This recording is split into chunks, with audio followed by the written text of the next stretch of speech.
সম্মানিত দর্শক, খেয়াল করুন, ঈশ্বরদী রেলওয়ে স্টেশনের পানি পানের একমাত্র টিউবওয়েলটি বন্ধ হয়ে আছে। রেল কর্তৃপক্ষকে জানালে তারা বলল পানি কিনে খাবে। তারা শুনলাম সবাই লুডো খেলছে বসে। খেয়াল করুন, এত বড় রেলওয়ে স্টেশন অথচ কোথাও পানি পানের কোনো ব্যবস্থা নেই। এটা রেল কর্তৃপক্ষ সহ সরকারকে দৃষ্টি আকর্ষণ করছি, টিউবওয়েলটি মেরামত করা হোক।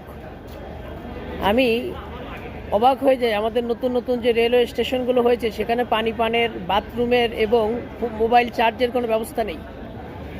এটা প্রশাসনের দৃষ্টি আকর্ষণ করছি, ডক্টর ইউনূস সরকারকে দৃষ্টি আকর্ষণ করছি। ঈশ্বরদী অনেক বড় একটি রেলওয়ে স্টেশন, অথচ এখানে পানি পানের কোনো ব্যবস্থা নেই। সকল মানুষের কি পানি কিনে খাওয়ার ক্ষমতা আছে?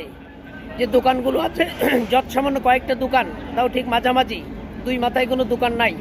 আর সেখানে পানি কিনতে গেলে 25 টাকার পানি এখন 35 টাকা নিচ্ছে। জিজ্ঞেস করলে বলে পানি পাওয়া যাচ্ছে না। তাহলে এই বিষয়টার সমাধান কি?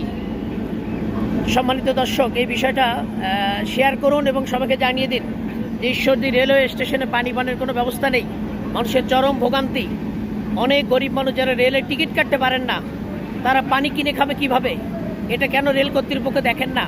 এই গরমের ভিতরে পানি পানের কোনো ব্যবস্থা নেই এখানে। অতি দ্রুতের ব্যবস্থা নেওয়া হোক। সবাই ভিডিওটি শেয়ার করুন এবং সবাইকে জানিয়ে দিন।